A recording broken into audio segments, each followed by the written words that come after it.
us free. Give us free. Have you heard the story of how Amistad was the movie was thought of? No. So there was this school. Man, I'm gonna get this wrong. Probably it's somewhere in California. There's a black school that got in trouble because they went to a high school field trip to go see Schindler's List. Mm. If you don't know, Schindler's List is a German Jewish wartime World War II movie. Yeah, directed by Steven Spielberg. Yeah. And they were laughing during the movie at various things, mostly because they were probably uncomfortable, and some of it was really, really it was aggressively violent. It was you know. And there was one more where they were like talking. They were just laughing. Let me rephrase.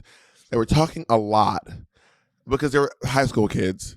And then at one point during one of the violent scenes, there was like an outburst of laughter because one person said something. And everyone started laughing. And they were asked to leave the theater. And then it became national news that these black kids were thrown out of this movie theater in California for laughing during.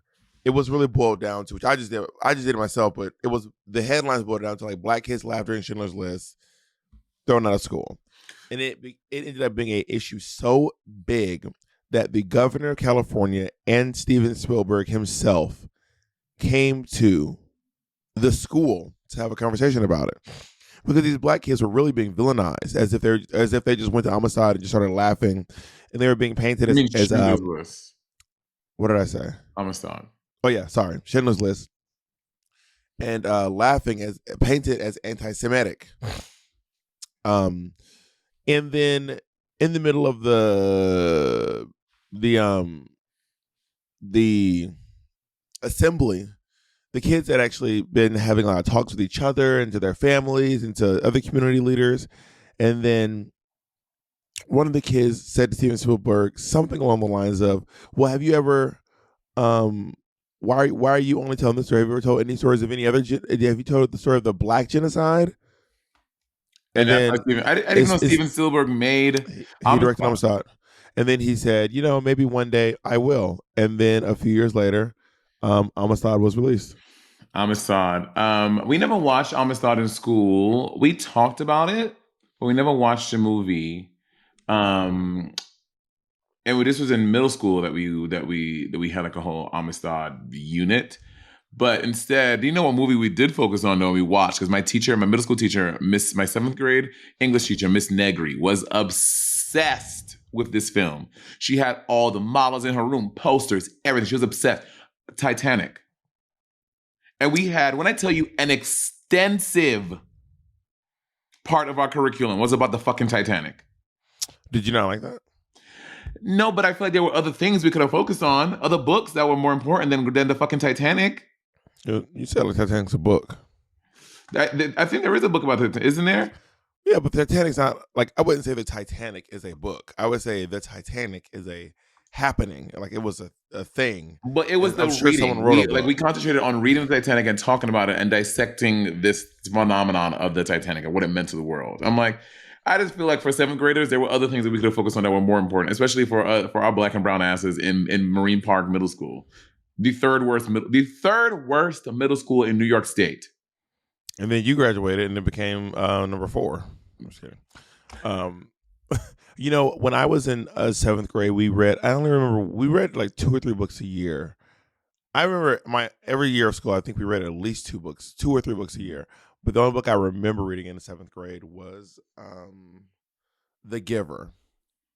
We didn't read that. The Giver is a great book. I read it again as an adult, and I want to say it still stands the test of time. Well, I was in my 20s, so this was like probably over 15 years ago that I read this book. But the last time it still gave. No pun intended. But The Giver is a very good book. Very good. The movie got very bad reviews. I'm trying to untrain my mind because as I've said many times, I have a lot of trauma around reading because of my speech impediment. So I'm trying to untrain my mind with that. Listen to books. But there's a different, yes, I listen to books, but there's a different thing about opening a page and like really, when you're reading the information, receiving it a different way because like also you're just engaging different senses like when you're reading a book. So I want to start reading again, and I'm trying to enter my mind. So I'm slowly dipping my toe back into the reading of fantasy, because reading is I acknowledge how fun, fundamental. yeah, I acknowledge how fun also reading can be, but it's just like trying to get my mind around the trauma, which I guess it's positive trauma, honestly. Honey, when they puts the dumb and fundamental. Badu, Badu, Badu, Badu. Wait, so Bob and I Bob and I were talking about how everyone made up this fucking multiverse of madness. How Beyonce repeated Erica Badu's name over and over in the Queen's remix section of "Break My Soul" because of the stuff with Lizzo. Like the internet, when I say the internet made this story and ran with it, oh, like yeah, Beyonce doesn't fuck with Lizzo no more. I was like, where do people even get? So I mean, it is a Tina Knowles coincidence that it came out. happened on the same time. Yeah. It happened around the same time. Tina Knowles came out and was like, "That's not a thing." I'm really paraphrasing what Tina Knowles said. It was not like, but Tina Knowles was essentially like, I don't know if that's the full story, basically. And then, of course, so now she said it again. And then one of the night she said it with emphasis, honey. She's like, Badu Lizzo. Yeah, so it was, and then, but the shade with Erica Badu was that Erica Badu, because Beyonce has that big hat that she wears in the formation section, and Erica Badu, I think, posted a picture or commented, be like, "Oh, so I see everybody wearing big hats now." Like No, I Beyonce think she said, I'm everyone's fashion icon now, or something like that. Yeah, and everyone's stylist. I'm everyone's stylist. stylist. But also, we don't know that we don't know that was she would.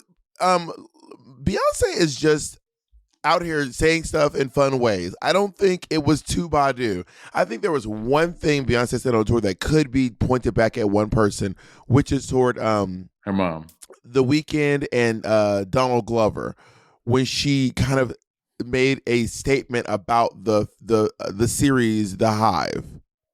Oh, she did? What did she say? I didn't see that. What did she say? It was so indirect. She was like, yeah, we are that hive, or something like that. It was something along those lines. It was like the very first show. I watched the first episode of Swarm, and Swarm. Sorry, that's what I meant, Swarm.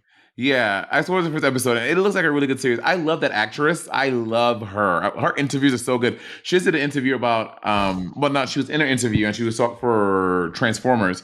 She's talking about how she does ASL and why she learned American Sign Language. And she's so charming and she's so gorgeous. And I watched the first episode. It looks really good, but I haven't watched because I didn't realize it was like going to be a horror. And I just don't think I wasn't in a horror space. You know what I mean? Boo! What the fuck is wrong with you? What the fuck is wrong with you? You fucking fuck. What's wrong with you? What did you say? You're sick. You need to be hospitalized. I haven't watched Swarm. Oh my god, that was so good. I really enjoyed that. Woo! I was inspired. I was inspired. I have a lot of friends who know ASL. People in my life. Jacob knows sign language. I mean, before you all run to Jacob, Jacob isn't like fluent, but he knows it pretty well. But if you run to Jacob in the street and start doing sign language, it might be a little overwhelming. So don't be like, Bob said you was gonna be fluent. I want to learn. My friend Taylor knows sign language. My friend Rose Montoya is completely fluent in sign language. Do you know ASL? Wait, no. Taylor, stylist Taylor or Taylor like Kennedy. house carpenter Taylor? Work. Taylor Kennedy? I don't know who that is. Do I know Taylor Kennedy? Remember, I was at his house that one time, and in his hands, you're like, whose hands are those? Atlanta. Yeah. Do you know ASL? I know a few things in ASL. I can say table. I can say computer. I can say wear. I can say skin. It's so interesting to me that we don't have like like every country has their own. Obviously, we know this, but it's so crazy to me that we didn't like develop like for sign language. That seems like we should be able to develop like a universal one, so it's like a little easier. But maybe there's a lot of crossover. That would be like developing a universal language. I guess like spoken. That'd be like why don't we have a universal spoken language? This is true. Because at my show here, we had a British sign language, a BSL. And on the thing, they were like, today we're going to have BSL. And I'm like, what the fuck is BSL? My dumb Black ass. sign language. I know. Not black. Yes, it's black sign language. Anyway. Like it's like in black sign language, like this means something different than when white people go. I mean, there is a black sign language. It's the same as AAVE, but for sign language. Work. Well, anyway, it was the British Sign Language interpreter we had in my show. And then You know, I was thinking AISL is also another thing. AI, American Italian Sign Language. oh my God. Anyway, I don't even know what I was fucking talking about. I'm so confused what the fuck I was saying. You were at a show. They had a British sign language. Oh yes, we had a British language interpreter, and she was a white woman, and then so I used to say the N-word in my act a few times, and then so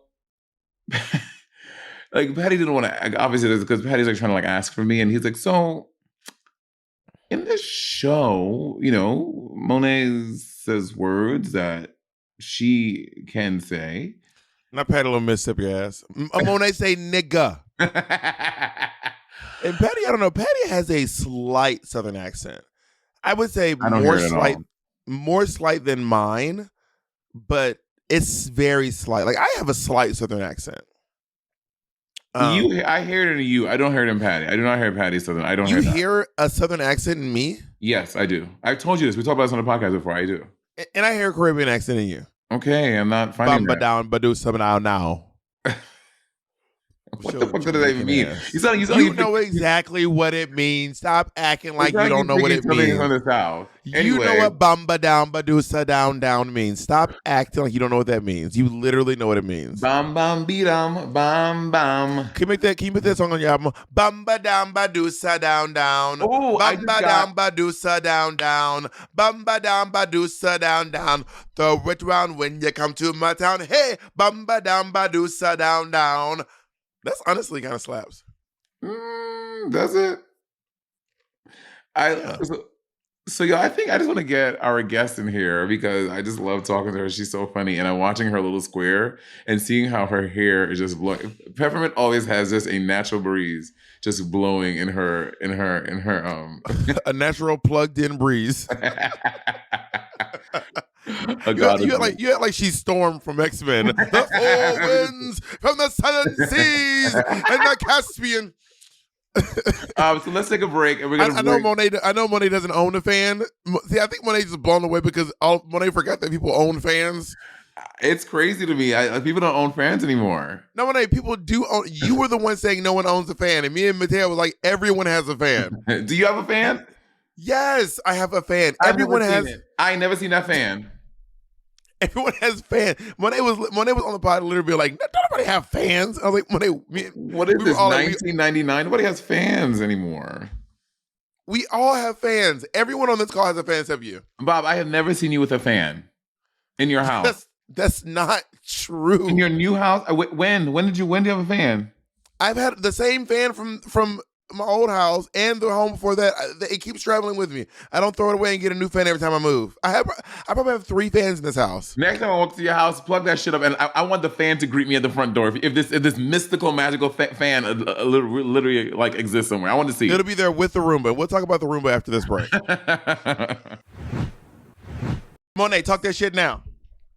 How's the fan now? Shit now? Is the fan okay, Jacob? You just Instacarted those 2 fans over. Don't try to pull nothing. You Instacarted that shit over. Yeah, talk that shit now, honey. Do you remember the 90s? Everyone, comment your fan emojis. Fan emojis below. I'm moving on from purses. I'm now the fan girl. You remember the 90s when people had boom boxes? I cannot imagine if I had to like carry a boom box. Again, I play music everywhere. When I go on the road, I have my wireless speaker. I blast music when I get my makeup ready. I'm always listening. Which I asked Monet to not do when we're in the when we're together in the room. It's too much. When we're in the same room together, I have never blasted music. I said I asked. But it never. And you listen.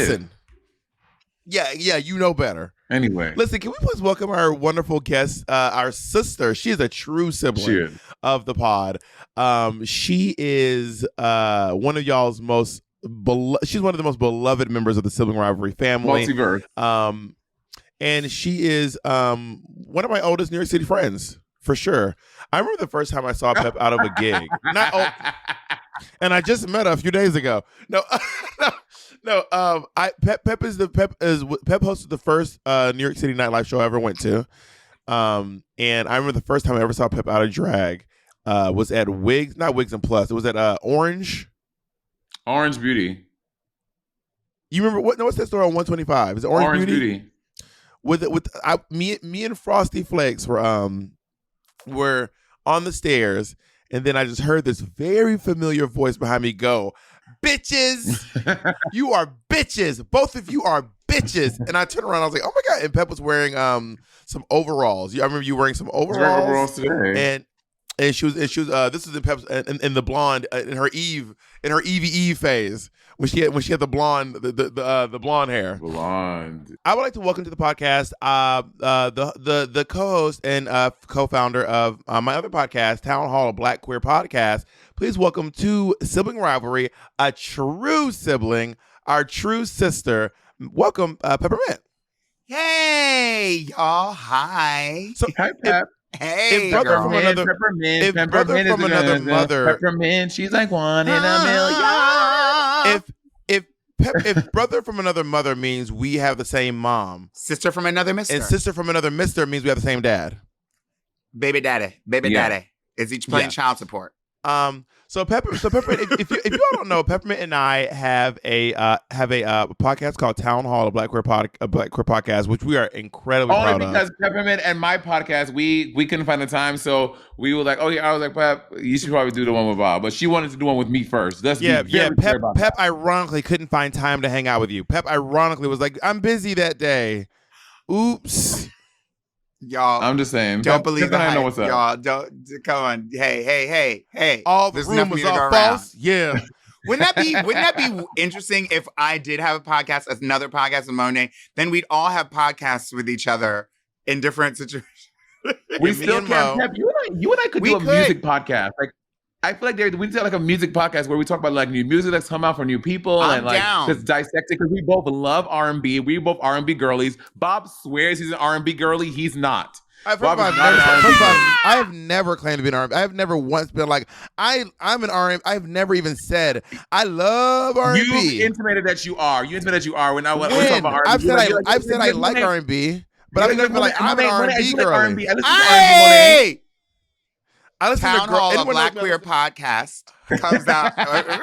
a lot less us arguing. Anyone who knows me knows that my brand of music, I love girl rap. I love listening to girl rap. GGT rap is really my thing. But I've never been like, you know what I'm deep into? Tank. I love me some fucking Tyrese. I can't stop listening to Tyrese. Okay, you say you old without saying you old. Not Tyrese and Tank. What? So tell me about this podcast. What's this Town Hall podcast all about?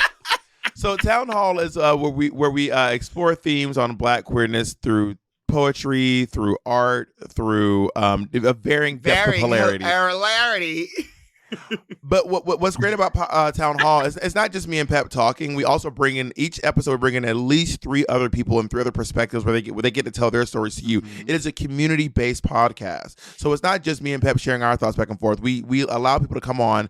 We have some amazing producers who gather some really, really, really good stories based on themes. And it's not necessarily like it's not a hot topics show. We talk about themes and things that have historically, we talk about relevant issues, but we are able to connect them to like things that have historically affected or influenced or inspired the queer Black community. And so we're able to bring people on and they share their own stories, they share their own experiences, and we talk with those people, and we also comment sometimes and give our own opinions about some things. It gets really, really interesting, and we're celebrating our 2nd season. Congratulations, Bob. And we launched our 2nd season. Thank you. And we, our first 2 episodes, we went in, honey. We went in on interracial dating. We went in. Then after that, if you didn't get enough, then we went in on, and Jacob would love this, race. And also the history. We talk about the history of drag. If you want, you can listen to it anywhere you listen to podcasts. It's also available in video form over on my YouTube page.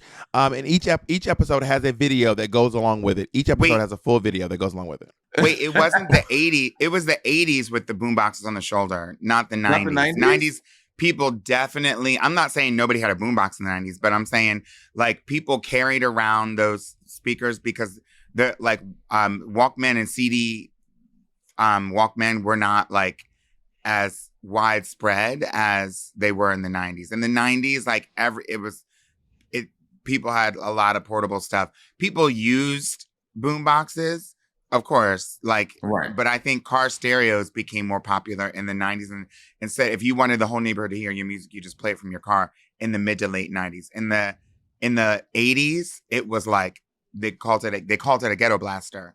And you would use your ghetto blaster and carry it around so that everybody can hear you. That's actually my affectionate name for Bob. My ghetto blaster. Ghetto blaster. That's your I screen used to name. be obsessed with the character.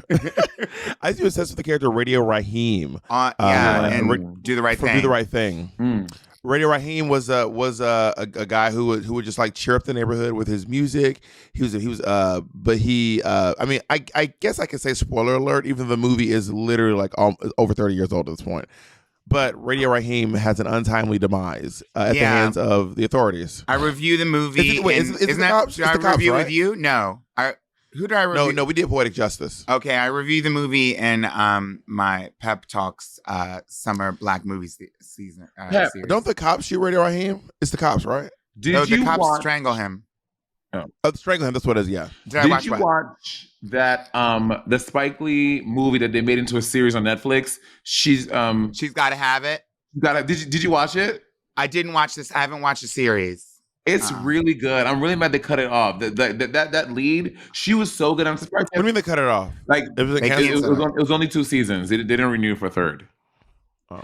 But she was so good, and it was so. I really enjoyed the series, and I thought it was gonna be like have like a long life, but it didn't. 2 seasons is not bad in the world of television and film. These days. Yeah, these days. First of all, a pilot is wild. If you get your show taken to a pilot, my show, I'm not on the show anymore, but I was once on a show called We're Here. We did 3 seasons together. Now they're doing and now they're doing a 4th season with Jada Essence Hall, Sasha Velour, and Priyanka. And people are like, maybe only, even if the show had only got 3 seasons, 4 seasons is wild. Today, yeah. 4 seasons is wild. I mean, Breaking Bad was only 5 seasons. Like, well, if the show's Emmy nominated, then I'd say that's a better marker than Emmy winning. Emmy nominated and winning, multiple Emmy nominated. We actually only got 1 Emmy. It's actually we actually only got 1 Emmy nomination. Okay, we have 2 Emmy wins, which is kind of weird because there's a thing called jury votes. So we were nominated in our first year, and we were never nominated again. But then we won 2 Emmys the second year, even though we weren't nominated. Okay, that's interesting. Well, yeah, but I think that's a really good sign, even past like how many seasons you have. Sometimes the Emmys, what gets the second season, the third season happening. Is the Emmy wins. That is true. Yeah. We lost our first year to Cheer, and then Untucked won that same and then they award had a scandal. that we were nominated. They had a scandal, and then Untucked won that same award. The year we skipped out a year on the Emmys because of the Ponder replay. But the weird thing to me is like, this is no shade to Untucked. Someone who's been on Untucked and someone who's been on We're Here is just a. It's not the same kind of situation. We're Here is just a. And what is the category? They don't even gather. They don't even gather to do Untucked. Untucked is literally like the behind the scenes, like, of something already happening. Just people sitting in the break room. Literally, people sitting in a break room. It's like unstructured reality program. Unstructured reality. Yeah, I mean, I guess, and I get, but I feel like, yes, I understand how We're Here is unstructured. But I feel like there is a lot of structure to it in the same way. I feel like y'all should not be in the same category. There's a format. It's because it's not competitive, and it's not competitive, and it's not Real Housewives. It's just people sitting around, drinking drinks, taking off their wigs. Right. Exactly. So if it was like Watch Out for the Big Girls, which is like a competitive show, which won, or if it's like RuPaul's Drag Race, which is a competitive show that won, or if it's like then those are competition reality programs, and then you have Unstructured, which is just like, we're in town doing this stuff, let's just see what happens. I loved Watch Out for the Big Girl season 1. I thought it was such a good show. I was addicted. I watched the whole season in like hot take in 2 days. It was a good show. But I mean, are we going to talk about it? Are we going to talk about it or no? fresh out the oven. Are we going to talk about it or no? Yeah, we can talk We can about talk it. about it. Again, so when the accusations first came out, I was like, wow, this is crazy. And then Lizzo responded. I was like, this is crazy. And now the girls gave the three or the two women and their lawyer, they had their takes talking about it. And I was like, this is very interesting. Like what it sounds like to me, and again, I'm not there, I don't know. What it sounds like to me is that, yes, there were some indiscretions that happened that maybe Lizzo being someone in a position of power, maybe she should not have whatever. Mhm. But at the same time, it just sounds like these people are disgruntled because they got fired from their job. Can I say something real quick? Just a quick Bob the Drag Queen side tangent, which someone in the comments is going to hate. Yeah. I don't think I know how to pronounce the word Layer. Layer, How do you bitch. pronounce that word? Layer. No, Law. Sorry, Lawyer. Lawyer. I don't think I know how to pronounce. Lawyer. It's lawyer. Lawyer. Not lawyer. Lawyer. I say lawyer. It's a lawyer. Lawyer. Lawyer. Yeah, lawyer. Lawyer. Law. Yeah, not It's a lawyer. lawyer. You're like Okay. a lawyer. Maybe that's But maybe it that's the sounds like accent you're you were saying discussing liar earlier. with a bad British accent now. Liar. He's a He's a lawyer. lawyer. And then Well, my cousin a lawyer. and then they had my this, cousin is a and they lawyer. had this, It like, sounds this like you're calling your cousin a liar. this lawyer on TikTok broke it down and like she read like On the how to say actual it? thing. Yeah, like she read she read the suit and she was saying, yeah, like these girls are I think she's a patron, by the way. I think she's a How to say patron. lawyer. I was Who, like, Lizzo? that's not- No, that lawyer. Is she? I think that lawyer is a patron. Yeah, she broke it Because I down, did this- and she's basically like, "These bitches is wild." She didn't say this, but she's like, "These bitches is wildin'. Lizzo is not in the wrong here." And I was like, "Yeah, I don't see how she is, but I'm not a lawyer. I don't fucking know. What am I?" So whenever you are on in a position of power on a TV show, in my experience anyway, at the beginning of the season, you have to have this sexual harassment training. Or not sexual harassment, workplace harassment. And it doesn't just involve sexual. You have to have a workplace harassment training. And I realized in that training that a lot of things can be considered workplace harassment. I found out that it is workplace harassment if telling dirty jokes is part of the job, which for my line of work, it literally is. If telling dirty jokes is part of the job and one of my employees is very Christian and I don't include them on the writing of the dirty jokes, that is also a form of workplace harassment or discrimination. Yes, if I'm like, well, Monet, I know you're very, very religious, so we just didn't ask you. So we're going to do the dirty joke segment alone, and then we'll get back to you when we do like the jokes that aren't dirty. That is considered workplace discrimination. I can't. Okay. Which... I guess if you had that given makes her the sense. option, maybe it wouldn't have been considered workplace discrimination. But then they were saying, and some lawyer is going to tell me that I misremember, which is probably true. Laws, obviously, people study a very long time to understand law. But then even giving them the option, especially puts them in an awkward position, where they now they could feel pressured to either participate or not participate. Because of the nature of the job, if I'm like, because of your religious beliefs, I don't want to make you uncomfortable, so I'm not going to have you do the dirty joke segment of my show. Okay, right. Well, I mean, it's also the thing too. Like, this is like for example, when we had the tour with the Juicies and stuff, and they're always like, "Y'all, Bob, Monet, let's go out." I'm like, "No, I'm good. I'm gonna stay here." Like a part of me just does not feel comfortable just going out to a club and stuff with people. Can you tell me who the Juicies are? Oh, the Juicies are the dancers of the house of Juicy Couture, and they were our dancers on Sibling Rivalry. Who competed on, specifically the ones who competed on Legendary? Yeah, the ones, well, besides with Lolita was not, but everyone else who was on Legendary. And so DYU, Day, Kamaya, and her name has changed. It's not Brooklyn anymore. She does not go by Brooklyn. She doesn't go by Brooklyn anymore. I forget their name. I forget her name. And then so like, well, formerly Brooklyn the brand. Yeah, I would always be like, nah, I'm okay, guys. I'm gonna stay here and hang out. You know what I mean? Because I just there's a part of that to me just does not feel appropriate to be hanging out in the club drinking with the dancers. People you work with. It's not. Yeah, it just doesn't feel good. It never. Something always goes south for sure. Always when you go out drinking, either y'all are going to end up having sex or y'all going to end up fighting, or somebody's going to end up being offended. You know, that just always happens with alcohol. Yeah. And I used to go to the strip club with the Work the World girls. We'd all get together and go. Well, not always, but we went to a few strip. We went to Stag together, and we went to Swing and Richards together. R.I.P. Swing and Richards. We went to Swing and Richards together, which is where I had. Yeah, girl, it closed down last year.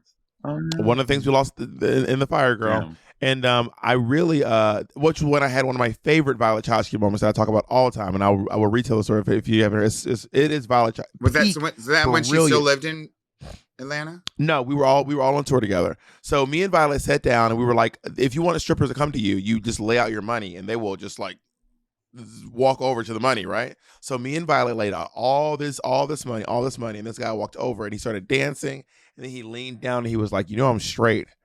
And then Violet leaned back, scooped up all of her money, put it in one little stack, and said, "Not my gay dollars," and got up and walked away. That was one of the most iconic, and I followed too. I said, "And not mine either." Well, it's such a mind fuck, I guess, because when that's the thing that even if he wasn't straight, even if he was gay, I'm sure that the straight ones get most of the attention. I mean, the hot ones get probably most of the attention, but if you're straight and masculine in that sort of scenario, that is really what's rewarded and sort of chased. So, it's just funny that he didn't. I think he was probably used to dealing with femme. Yeah, he's used to dealing with femmes who like accept their identify as heterosexual because they are more in the mind of thinking of themselves as a woman and living in the life of as a woman, and so he probably thinks, wow, like a femme is up in here, she's really gonna want a straight guy. I think he saw two fags and he was like, they're gonna love this, and then we were like, girl, not on today, not honey. Today. Did you see his face though? He was very confused. But you're confused. You straight, but now you're confused. We made the decision not to look back. We're like, we can't look back. We lose our dignity. We lose our dignity. So I just stood up and I gathered my dollars and I was like, yeah. And what? You went over to the dancer that was voguing in the corner alone. Yeah. Exactly. Okay, we gotta keep going. Yeah. No, we gotta take a break. We'll be right back. We'll talk more about the Lizzo stuff after this break. If there's one thing I hate, it's waking up during a hot Los Angeles night and having my sheets stuck to me. That's why I love my Buffy Breeze sheets. They're comfy, they're adorable, they're affordable, and they keep me cool all night long. Now, Buffy has Earth's softest bedding. The Breeze sheets set by Buffy are the softest sheets you'll ever try. It's woven from eucalyptus, making it softer than cotton or linen. Sleep cooler, baby. Fabric made from eucalyptus is naturally cool to the touch. It's researched back to be more breathable than cotton or linen and perfect for hot sleepers. Buffy products are consistently on the best of list. Architectural Digest and Glamour named the Buffy Breeze sheet the best bed sheets of 2023. See for yourself why Buffy has over 50,000 five-star reviews. Shipping is free, and if you don't love your Buffy sheets, there's a 50-night return policy on all orders with free shipping and returns and no return fees. Upgrade your bedding with a Breeze sheet set by Buffy. Go to buffy.co and use code RIVALRY for 25% off your first order. That's buffy.co, promo code RIVALRY for 25% off. It's the calm before the holiday storm, but you can prepare your e-commerce business for the holiday rush now just by using ShipStation. Whether you're shipping from your house or to a warehouse, ShipStation can help increase your profitability. Save time automating your shipping and returns in the ShipStation dashboard and keep costs down with industry-leading career discounts while your holiday orders roll in. You can quickly and easily update crucial order information and reduce errors. Effortless integration everywhere you sell online, including Amazon, Etsy, eBay, Shopify, and more. Manage orders, print labels, compare rates, optimize every shipment, and automate delivery notifications. Simplify and automate your shipping no matter how big your business grows. ShipStation has enterprise solutions that reduce warehouse costs and improve profitability. ShipStation's robust automation and reporting makes scaling easy. And as your business grows, you can save thousands on shipping costs. Industry-leading discounted rates from USPS, UPS, DHL, and Global Post. Get discounts up to 84% off USPS and UPS rates. Over 130,000 companies have grown their e-commerce business with ShipStation, and 98% of companies that stick with ShipStation for a year become customers for life. You can quickly and easily update crucial order information and reduce errors. Effortless integration everywhere you sell online, including Amazon, Etsy, eBay, Shopify, and more. Manage orders, print labels, compare rates, optimize every shipment, and automate delivery notifications. Simplify and automate your shipping no matter how big your business grows. ShipStation has enterprise solutions that reduce warehouse costs and improve profitability. ShipStation's robust automation and reporting makes scaling easy as you grow your business, and you can save money. Thousands on shipping costs. Set your business up for holiday season success with ShipStation. Go to ShipStation.com and use code Rivalry today and sign up for your free 60-day trial. Ooh, 60 days, that's a long time. That's ShipStation.com, code Rivalry. Set your business up for holiday season success with ShipStation. Go to ShipStation.com and use code Rivalry today and sign up for your free 60-day trial. That's ShipStation.com, code Rivalry. Bob, have you ever been on the hunt for a new doctor and you ask everyone you know for a recommendation? Oh, yeah, for sure. Mm-hmm. Well, a doctor who actually gets you is very hard to come by because a lot of these doctors, I'm sorry, I'm going to say it, they be out here trying to collect a check, okay? And after weeks searching, you find the one. So you call their office and they have an appointment available, but then the receptionist tells you the perfect doctor doesn't take your insurance. Listen, baby, wipe away your tears, put away your ice cream, and head over to ZocDoc to find and book the doctor who's right for you and takes your insurance. ZocDoc is a free, I'm going to say that part again. ZocDoc is a free app where you can find amazing doctors and book appointments online. We're talking about booking appointments with thousands of top-rated, patient-reviewed doctors and specialists. You can filter specifically for the ones who take your insurance and are located near you and treat almost every condition under the sun. After I tried ZocDoc, I would honestly never go back to booking doctors the old way I did. And I've been using ZocDoc since right when I had my first job, around like 24, 25. ZocDoc was back then. That's when I used to find my doctors. And on ZocDoc, you can find every specialist under the sun, a dermatologist. And I just did what's the one to check for allergies? And allergists, I just did that on ZocDoc. I found them. Did you ever find your orthopedist? Did you find your orthopedist through ZocDoc? Well, whether you try to straighten your teeth, fix your achy back, get that mole check out, or anything else, ZocDoc's mobile app is an easy way to find the right doctor for you. And y'all, the reviews. I love reading the reviews on ZocDoc because people give you the real tea, and they will read a doctor to the back row. They're like, he had a horrible bedside manner. He was late. It's really good. And you know what kind of doctor you're getting yourself into. So go to ZocDoc.com to find the doctor that is right for you and book an appointment in person or remotely that works for your schedule. Go to ZocDoc.com/rivalry and download the ZocDoc app for free. Then start your search for a top-rated doctor today. Many are available within 24 hours. That's ZocDoc.com/rivalry. ZocDoc.com/rivalry. Go to ZocDoc.com/rivalry and download the ZocDoc app for free. Then find and book a top-rated doctor today. That's ZocDoc.com/rivalry. ZocDoc.com/rivalry. Summer is the season of spending, and it's already here, guys. Do it right with Chime's online checking account. Chime's online checking account has tons of benefits that millions of members love, like fee-free overdraft up to $200.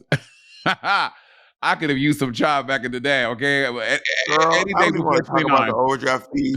I don't even want to get into the weeds with how overdraft fees were. I was fighting for my life in college. Fighting for my life. Plus, you can get paid up to 2 days early with direct deposit, all while managing your money on the go 24/7. That means more time and more money for beach trips and summer Friday splurges, or just, some time with the siblings. Now, with Chime checking account, you can get paid up to 2 days earlier. With a qualifying direct deposit, you can get access to your money sooner. Chime offers fee-free overdraft with SpotMe. Overdraft up to $200 without fees with SpotMe when you set up a qualifying direct deposit. So just set up a qualifying direct deposit, sign up for SpotMe, and Chime will spot you up to your limit when you make a purchase that exceeds your balance. Ditch the monthly fees. Chime has none. Minimum balance or overdraft fees. Chime gives you access to over 60,000 fee-free ATMs. That's more than the top 3 national banks combined. You can easily find one near you with the Chime app. And with Chime, y'all, you can send and receive money, pay friends through Chime, no matter what bank account they use, and cash out your money fee-free. Start building your credit up. Open a Chime checking account with at least $200 qualifying direct deposit to get started. Get started at chime.com/rivalry. That's chime.com/rivalry. The Chime Credit Builder Visa credit card is issued by Stride Bank, N.A. member FDIC. Chime checking accounts and $200 qualifying direct deposit required to apply. Out-of-network ATM withdrawal fees may apply. On-time payment history may have a positive impact on your credit score. Late payment may negatively impact your credit score. Results may vary. Badu, So I feel like Badu. So I feel like we did. So I feel like we didn't. Okay, so I didn't give my take, and Pep didn't give her take about the Lizzo thing. Should we get? Should I let you go first, Pep? As I'm giving our guest the mic, the floor. Yeah, mine's complicated, but I'll try to speak fast. Yeah, listen, I think I'm all for victims being able to hear, making space for victims of sexual harassment. I remember when Trace Lissette so bravely came out and disclosed together with Van Barnes the allegations against Jeffrey Tambor on the set of Transparent. And we all know how that turned out. And I think that was a really difficult time for everyone involved, but certainly for Trace and Van, who were Trace was a co-star on the hit show, Amazon show Transparent, which was a groundbreaking show. And it was so precious for so many reasons. And so I can only imagine that if I was a star on that show or even featured on the show, having anything to do with that show, saying something against its main star, who, he was the biggest star on the show at the time and won an Emmy for his performance, kind of daring to possibly damage the reputation of or sink that ship. It probably was not an easy thing. At least it wouldn't be easy for me, I think. I don't know. I don't know if it would be or not. But so I just think back to that. And I remember talking to her and how difficult it was. So it's important that we listen to this story. And I think it'll all come out in the wash. But what I have an issue, what I find interesting is the reaction of the fans and the people that are watching this all unfold. And we're obviously in the early stages of this. And, seeing, we don't have all the information. We probably won't until there's some kind of legal Litigation, proceedings or something like that. Yeah. And so, but it is interesting that there's people that are kind of, I don't want to say doing a takedown, but it's interesting to see the reactions of people. And it just it really, really personifies this whole social media, frenzy that we all are constantly living in, where people are criticizing Lizzo, which she's open to criticism. She's a public figure and she's the boss of these people in this situation. But Lizzo is, I think, in a bigger sense, aside the fact that Lizzo does often talk about body positivity and all these different things, she's an ally to the queer community. And so some people might see this as a contradiction in her behavior, but I view Lizzo as a product, a byproduct of this system, this capitalist entertainment system that we're in, that really aims to put up for sale and exploit the bodies of all these types of people: queer people, Black people, big people, disabled people, women, obviously women. And the entertainment industry will be the first to push out in front of an audience and sell the sexuality and anything that they can, and t-shirts of these entertainers, and really not provide that much protection or space for these dancers. For Lizzo, I'm not saying Lizzo needed to be protected from the dancers. I'm just saying that this situation, Lizzo's in a situation where she's essentially in some ways being exploited for, I'm not saying in the case of in this situation, but just in general in the entertainment industry, Lizzo and other women. And so people really want to buy into this whole system, and they want to buy the tape and buy this not the tape and the CD. They want to buy the music and buy the merch and follow the account of and look at every story of and then be the first to comment. And these people aren't really involved in this situation. They have no idea. It's a shame that what they are commenting on is only Lizzo's alleged behavior, which deserves to be criticized, but not the circumstances that put these dancers and Lizzo in a situation that they could be, vulnerable. And when you're on tour, and like you said, when you were on tour, Monet, a lot of times when you're on tour, there isn't like an HR rep going around on the tour with you. It's you have to make these decisions in this snap decisions, whether it's right or wrong. And it feels like, hey, why not go out for some drinks? Lizzo says and does all this stuff on stage. And it sounds like, based on the complaints, that this is sort of the kind of behavior that I'm not necessarily shocked when it comes to like the banana and like sort of all that stuff. I don't know about the threats or the things that she said to these people, but it's so messy. And it's unfortunate that what we're going to do is potentially that the only thing that would be changed in this situation is only Lizzo's alleged behavior, but not the system that puts these people. Lizzo is a worker. She's not like a billion-dollar CEO. You know what I mean? Yeah. I know. I'm you're getting ready to go into something else. The system that allows Lizzo to be famous and popular, like we should be blaming that system, like how she was able to have success for. It's not her fame and popularity. It's what she's encouraged to do. Just in general, I'm saying we have no problem with, like, if that was on a reality show, we would be Lizzo. Suck that banana and threaten them dancers. That's right. Like we really celebrate this sort of behavior. I'm not saying that Lizzo is behaving in a wild way. I'm saying that the entertainment industry, the music industry, some people who have experience in it describe it as sort of the wild, wild west. Not just, not, which means the entire thing. It's the exploitation of these artists that put them out there on the road, artists, the dancers, artists, the main singer, the musicians, and all this other talent, put them out there on the road. And they are in a situation where that's where they're going to earn their money, is on the road, because they're not earning it from the record sales. Lizzo, you know what I mean? Screaming, fuck this all. Yeah, and it's about to do it again. Anyway, I could go down a million places. I do. Obviously, we need to wait and see what happens. I think it's all going to come out in the wash. It's a tricky situation, because until there's a complaint, nobody's saying anything. Do you know what I mean? Until there's a complaint, it's all gravy. It's all fun and games until somebody gets hurt. Gravy. It's all shits and giggles. Someone giggles and shits. I think that have you ever heard that question? I've heard shits and giggles. I've never heard someone giggling. And then it's all shits and giggles to someone giggles and Bob shits. often giggles and shits on this podcast live. Ew. Yeah, incontinence is the problem that some people have, and I love you for it. Yeah, What do you think, Bob? I'm curious. A little giggle, little shit, no big deal. I think that there's a lot of things. First of all, I'm really intrigued by the notion that, like, a lot of people's takeaway from this is like, I knew I never liked that fucking fat bitch anyway. I mean, the way out of the that's what I'm saying. This reaction out of the gate, it was like accusation of the fuck that fat bitch. I never like. I knew.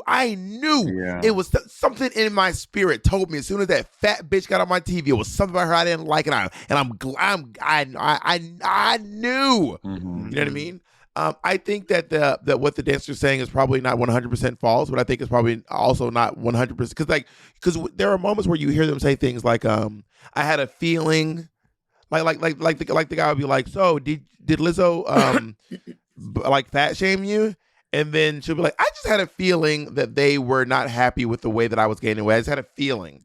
And I was like, "Well, you can't prove feelings in court. Yeah, feelings aren't you can't facts. prove that that's how they felt. Even if they showed really strong, you can't prove how people feel." Judge Judy's so good at that. She's like, no, don't tell me how he felt. You can't prove it. You cannot prove that. Which, by the way, Judge Judy is still the highest paid person in reality television to this very day. You like which, she came back again? Yeah, she got a new show. Yeah, she's wild. Anyway, continue. And I think that if anyone makes allegations, you should take the allegations seriously, and you should seriously investigate them. And when I say seriously investigate them, I don't mean us as citizens. I mean paid lawyers. Hello.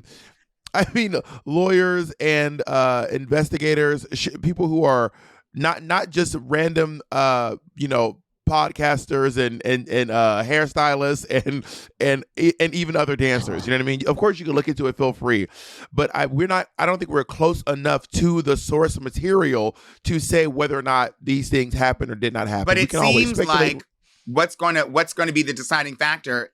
It seems like we put more weight in the court of public opinion than we do in what like we are going to figure out as a community and as people who follow Lizzo and follow her career. We're going to make that decision real soon on whether or not she does another tour, whether or not she has another thing. Her gigs are already getting canceled, and they haven't even gone to court yet. This is like with Jonathan Majors. With Jonathan Majors, he's literally in court now. As soon as it came out that he may have hit someone, he lost like 8 different brand deals. Like there was nothing proven. Like he lost so much already, you know. And now he's in court now. That's what I meant to say. Is the capitalism of it all. Just we can liken it to the LGBTQ community and what we saw the corporations, Bud Light, the Targets, stepping back from the community. They're all up in your face. Nobody had nothing to say. And then the minute something might seem a little bit off, and not, I'm not saying any of these Bud Light or Dylan Mulvaney did anything off. I'm saying that like the minute there's a little bit of friction, they're out. We're out. Peace out. No backing, no support, not even like, like real kind of floundery. And we are in a situation, we're in a system, we're in a country, a world, a system, whatever you want to say, that allows that sort of behavior from these corporations to put people out there, parade them. This is who we have on their can. This is who's out on tour. Oh, you like big girls? Well, we got it. We got the tour. We have the music. We got this TV series of the big girls. What you want, big girl? What you want, big girl? We're gonna sell it to you. And the minute something happens, and you like big girls wilding out? You want dancer big girls wilding out? Here's the TV show. Oh shoot, somebody, and then suddenly it's what Bob was saying. I hated that bitch, and I just think that is busted. Sorry, I didn't mean to steal. Go. You're right. That is the my thesis essentially. And I think that is a little bit, not a little bit, I think that it's quite problematic. And the issue is like, I can't remember the band. There was some band that was like getting a lot of popularity. And Power Bottom. Yes. Now, I want to be clear. They were called Power Bottom. Yes. I do not know all the details. I want to say out loud right now. I do not know all the details on the Power Bottom story, but someone from Power Bottom was accused of allegations. And then later on, I believe the person was like, that's not quite what happened. It's not quite how I said it. But by that time, Power Bottom had lost, everything, even their music, I think, was pulled from Spotify. Oh. Wait, so this is recently? This was quite recent. I didn't even heard of the Power Bottoms. I don't even know who that is. Power Bottom. This was 2017. Okay. Yeah, they were a queer band, and they were like getting a lot of Well, what was the allegation? Was it a sexual allegation? It was. There were sexual allegations. Against who? Like a member or just somebody? A member of Power Bottom? Yes. And It was a duo. It was 2 people, and one of them had allegations. Got it. One of them had an allegation against the other person in the group? No, against that person. Someone who was not in the band had allegations against. A fan of the band put out allegations against one of the members. And by the time it had all settled, out of court, I believe. And again, I know y'all gonna say Bob and Monet never know all the details. You're right. We don't know all the details about everything before we talk. You got me. You got me. Hands up. But by the time all the dust had cleared, the damage was done, and Power Bottom is no more. Well, and then that's an interesting thing you say, because I saw another point of view. This other lawyer was saying, she's noticing a pattern as a lawyer, saying that there are oftentimes allegations, like lawyers will pick up certain cases from a disgruntled fan or an old employee, because they know that if they bring this case to the court of public opinion, they are like, the artist is more afraid of how that's going to affect their career. So they will most likely settle. And so they like kind of guaranteed this. And again, I'm not saying all lawyers do this. The lawyer just saying that she's noticing a pattern that artists will sometimes like, they're so afraid to be canceled and have their entire career impacted that they will settle out of court, which oftentimes to us as the public looks as guilty. When you hear, they settled out of court, you're like, they were guilty, so they were guilty, so they settled. So they'll pay that $5 million or whatever it is, so it just go away, so they don't get like a guilty or whatever, or it doesn't go through litigation, so that they can move on. And sometimes lawyers know that artists will do this, so they bring these cases. And again, y'all, I'm not saying this is what these people are doing with Lizzo. This is what this lawyer was noticing a pattern in certain cases coming forward, and lawyers picking them up to kind of just get money quick. There's a reason why lawyers do not have a great reputation in the world. Like there's a reason why lawyers are not considered. I mean, I think there are three professions in the world that kind of have a big stain on them: used car sellers, politicians, and lawyers. Yeah. And if you're in one of these categories, people are like, I am just positive that you were either lying to me or trying to manipulate me in some way. If I'm working with you in a professional capacity. Yeah. When it comes to these corporations, and when we talk about, like, we think about like all the millions of songs and lots of music and lots of pieces of media and lots of artists, but really when it comes down to it, in the music industry is really controlled by just a handful of human beings at the very, very, very, very, very top end of the day. Just like all of the corporations that we have the opportunity to buy all this stuff or listen to all these streaming platforms and all this stuff. It all goes, a lot of it gets funneled literally to the same few people. Like the higher up you go, the less people there are. And so I guess I want to clarify, kind of just based on what you had just said, Monet, is that like it seems as though everyone is very reactionary, and it is important that people's reactions reflect sort of their own values, I think. But it seems as though folks are more reactionary only to avoid a cancellation moment rather than to really, really avoid the harm and irreparable effects of somebody. Like they would rather avoid the cancellation. Sometimes those two things match up. Sometimes those two things don't. And the cancellation moves, moment of cancellation moves much quicker. So fast. And people aren't like really saying, because the court of public opinion doesn't need proof or facts or anything. It just needs sensationalism. Yeah, that's all it needs. And and to be an artist who spent so much time, right, building your career for years, decades, whatever it is, to know that it can all go away because of an allegation that like is not true. You're like, well, this is like, I didn't do this. This is not true. And within like a 48-hour news cycle, bitch, you're done. Your next tour, no one's buying tickets. Like it's like a scary place to be in. So I can see how an artist would just settle and just like, I just want to get this over with and just pay the money so it can go away so I can move on with my life. I can see how that can be a thing. The court of public opinion, settling is an admission of guilt. Is guilty, right? This reminds me of the oh my god! If this were a Black Mirror episode, the one are y'all Black Mirror fans like me? I've seen a couple. No, but I've watched the pig one, all of it. I've watched the pig one and I stopped watching it. I'm not a fan, but I've watched every episode. You're like I'm not. I've watched every second of every episode. But I'm not a fan. I watched the first episode, which I think the pig one was episode 1, season 1. I think. Yeah, I think so. Yeah. And I watched it, and then. When did that come out? In 2017, 18?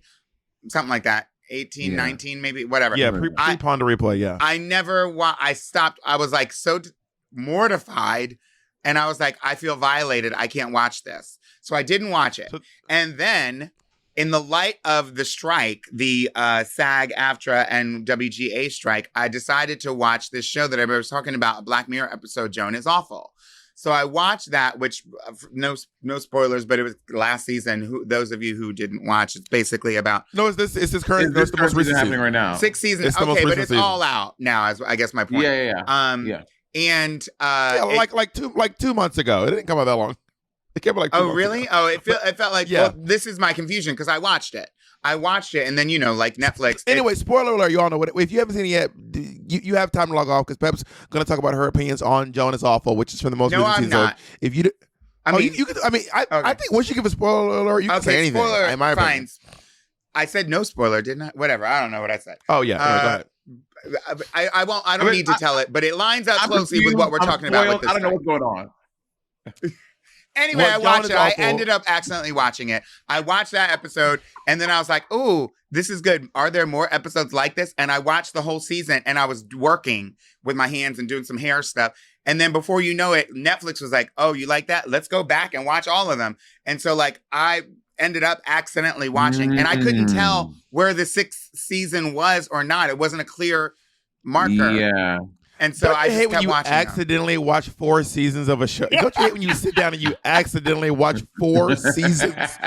I meant to boycott it because of the pig, but I watched the whole season. Accidentally watch Bob. 18 hours of television. So you were saying What does that that have to this do with is Black like- Mirror? Oh. Yeah. So there's an episode of Black Mirror where Miley Cyrus. there are these bees that just are like attacking people, like Oh, I didn't see specific that people. episode.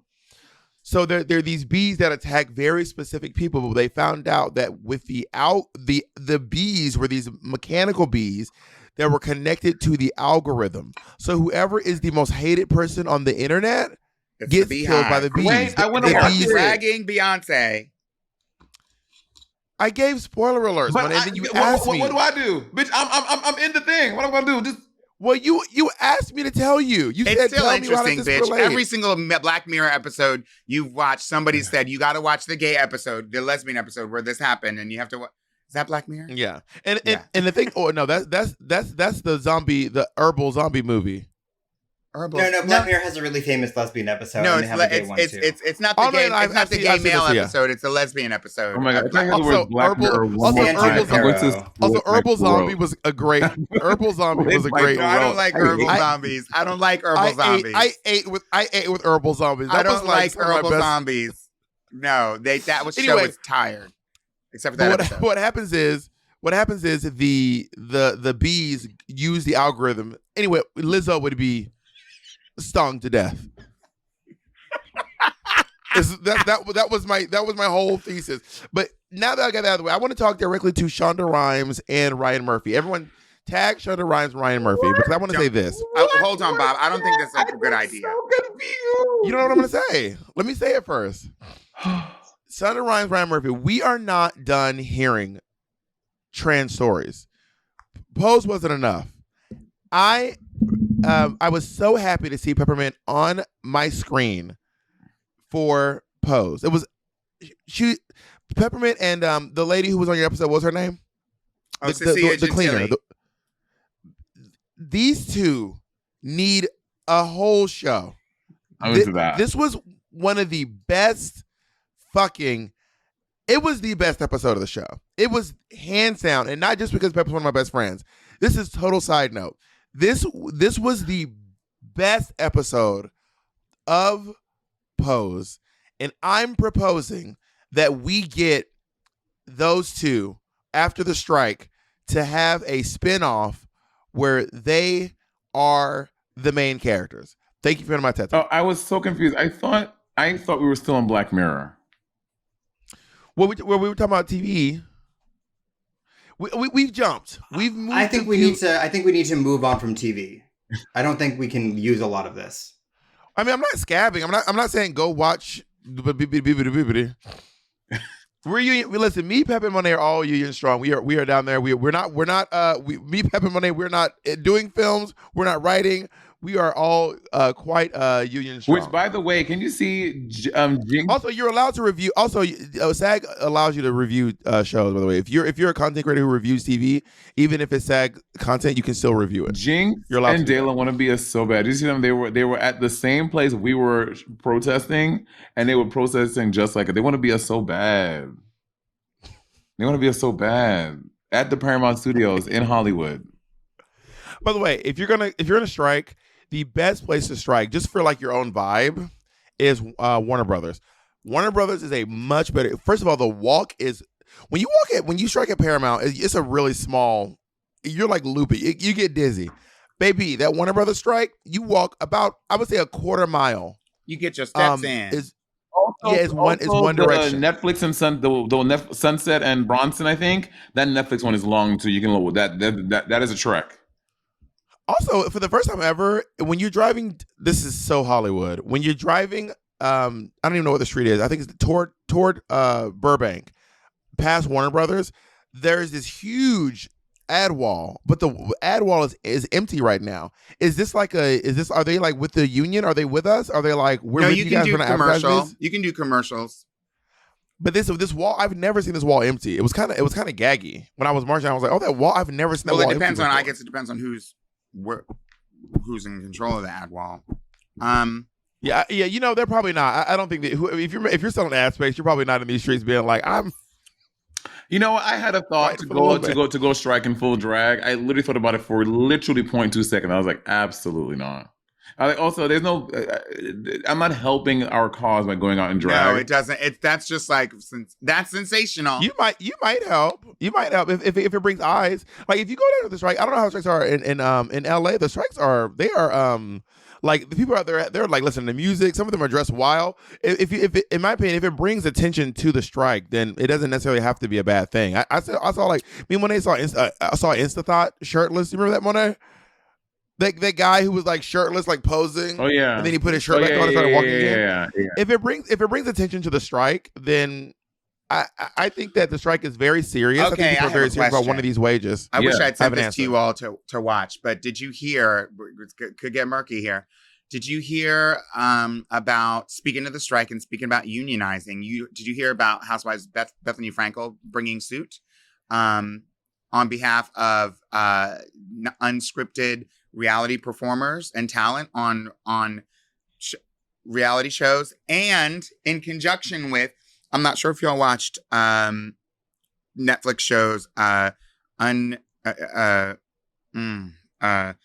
Love is Blind and The Ultimatum, but there's performers from that show who basically are beginning to organize, and they created a UCAN unscripted whatever. It's like having to do with unscripted and reality talent, people that have appeared on reality TV. And right now they're in this like sort of story collecting phase where they're talking to all of the artists and all the people who've appeared on the various shows about their experiences. And so many of these people's experiences all align. I don't care what show you've been on. A lot of us have the same types of stories and experiences. You're hearing a common thread. And so I can send you the video. It is wild. There's the Unscripted Cast Advocacy Network. Yeah, and they obviously are. This is the beginning of organization and them unionizing. And it is. Yeah, am I the right? It is. The allegations that they're bringing against the producers of Love is Blind. Love is Blind are wild. He tells us one story, and it lines up. If you watch a series, he tells us one story about how his fiance, the person that he proposed to, was like sick and heaving and throwing up, and they thought she could have had COVID because they filmed it during the pandemic. And the producers said, we have to test you and we can't film you for 24 hours. So like they couldn't film her. She had to be out of the filming. They were having a gathering, and that night it was a coincidence. They were having a gathering where they're doing something, and she missed it because she was sick. And so her partner, her fiance, went to the gathering and then, said, oh, she's sick, she can't come. And then they stopped him and said, go back into that room. She's sick. We can't film her, wink, wink. But if you go and bring her and sit her by the window, by the bed, and then lean in because you have a microphone, then we can capture her. And he didn't know that she had been sick and she had a panic attack while he was at the party. So then they brought her in and said, just talk to her about the party. And he is supposed to be her husband. And he was like ignoring all the stuff that she said about a panic attack because he didn't know that she had that. Meanwhile, talking to her about the party. And he finally put two and two together and was like, took off the mic and was like, I'm done. We're not filming. But he it shows that the incentive to talk about this unscripted moment being prioritized over the health and safety of someone. Not to mention, they said, we tested you, but we have to wait 24 hours because you still could have COVID. So why are you sending somebody in there that is not sick, but could get COVID by sending them in there? It just feels like unscrupulous, If you want to listen to a one of my favorite podcasts I've ever listened to is called Harsh Reality. It is Trace Lissette is the host of this podcast. And there was a reality TV show years ago called There's Something About Miriam. Mm-hmm. And There's Something About Miriam was a gotcha style dating show where you have it's like The Bachelor. It's like The Bachelor, or The Bachelorette, basically. Except in the end, they go, gotcha, Miriam is trans. And they did not use the words Miriam is trans. they essentially had her say, I'm a man. They essentially had her, and I can't remember. They say I'm not. They either had her say I'm not a real woman or I'm a man or something like that. Which I don't know if Miriam chose those words herself. Miriam is no longer with us to discuss that. Not obviously. Some of y'all don't even know about this.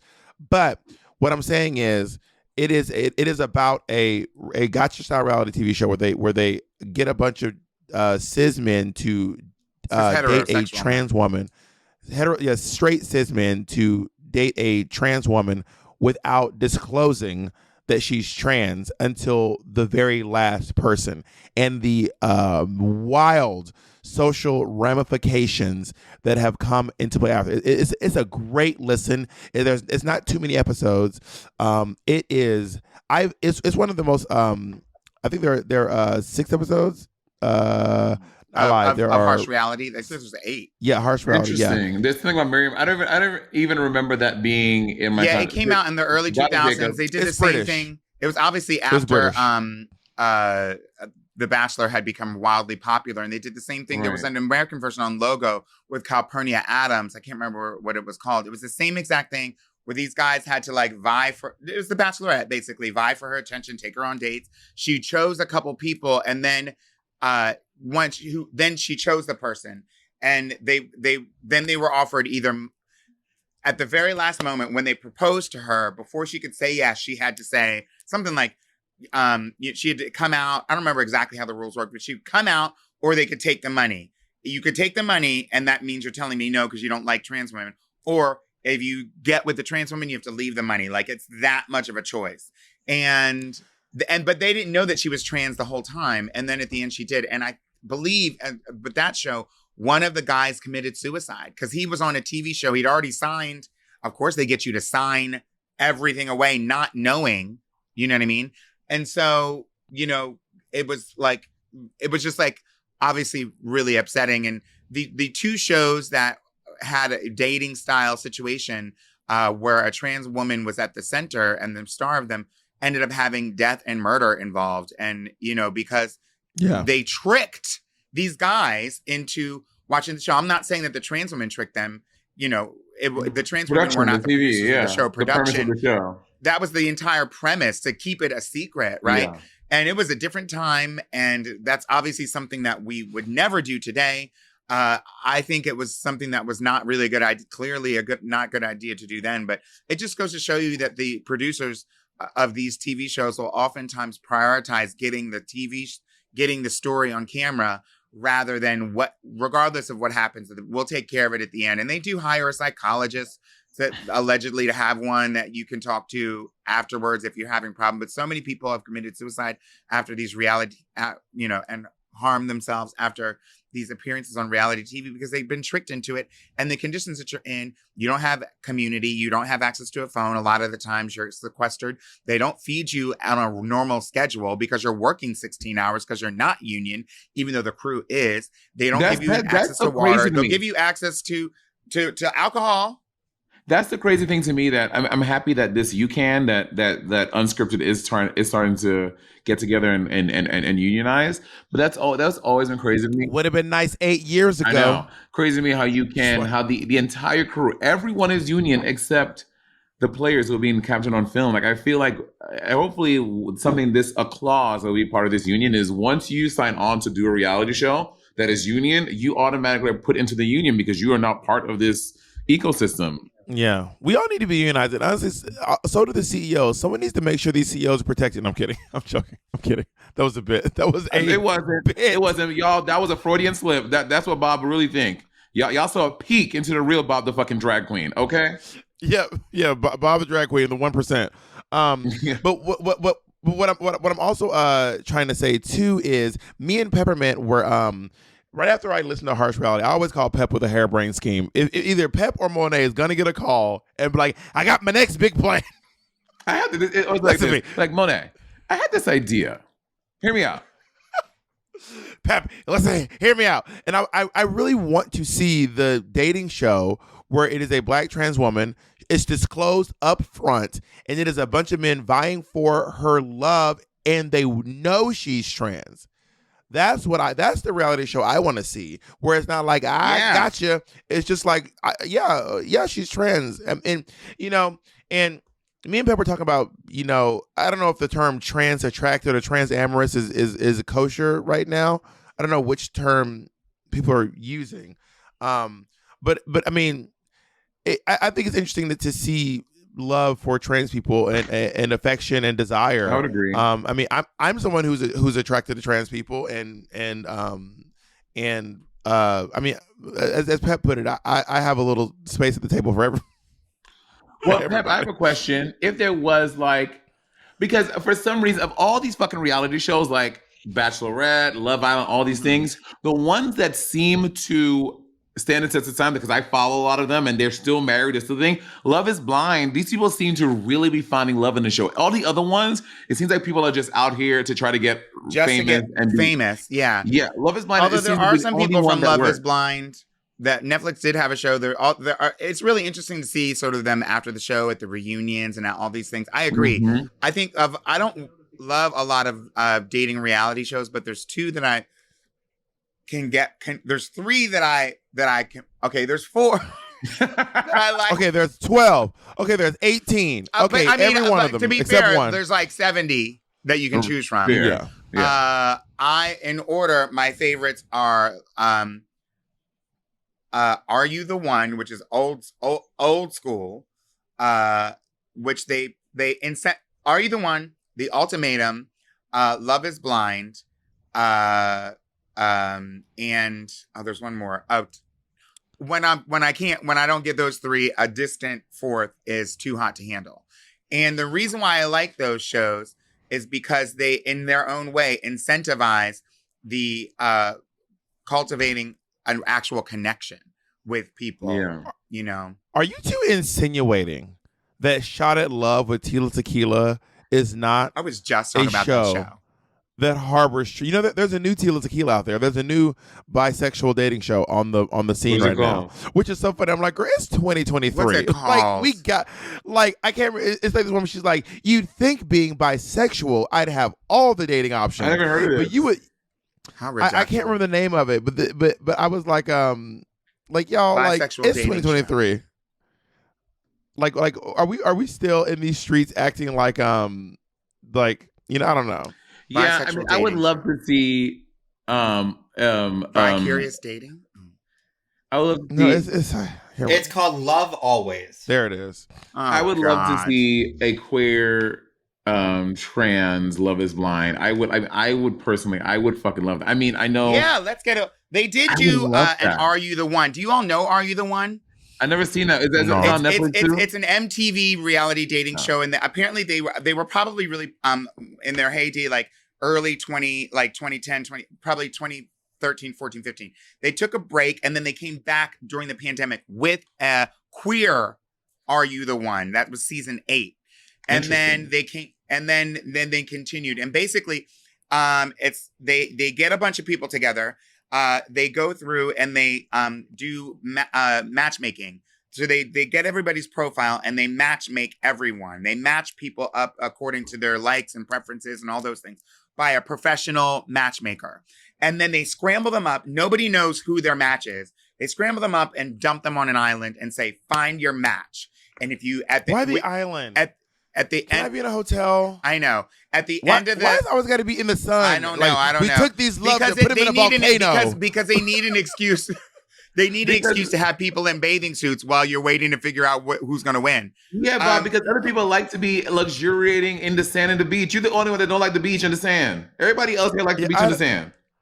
Yeah, I'm like, they're all Anyway, like, we took 5 hot locals and threw them in the middle of the I agree. Mojave Desert. It's They like, keep come going, on. you know. But I guess any other, it's the only conditions that you can have people practically naked the whole time. Yeah. You know what I mean? You're right. You're not wrong. That's it. It'd be funny to have them in bathing suits, but in like Antarctica. You know what I mean? Like in New York City in find February. find love. You're not focused on love. Anyway, but that is the challenge. They hang out in the bathing suit on 23rd and 9th for 5 hours. They incentivize finding your match. And if you match with the wrong person, the entire group loses money. There's $1 million that the group, no one gets eliminated.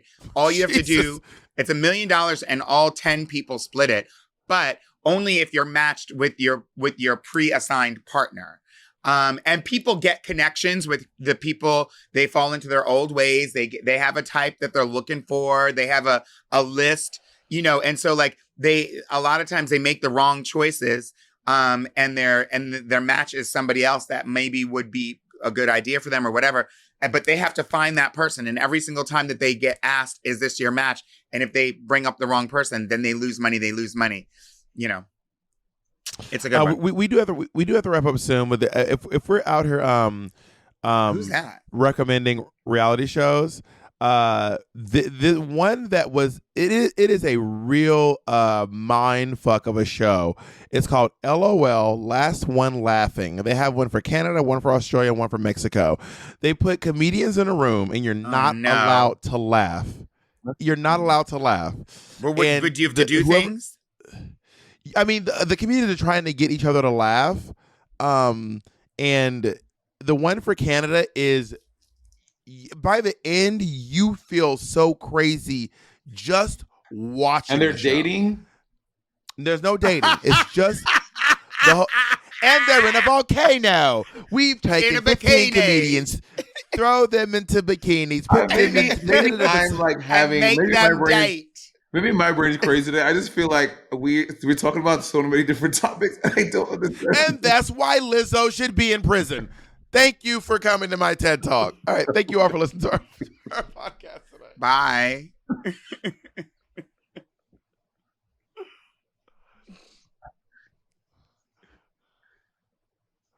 Yes, Pam. You looking good, bitch. Bitch, you looking good. And I guess I'm just sitting here, huh? Okay. God damn. God damn. Jesus Christ.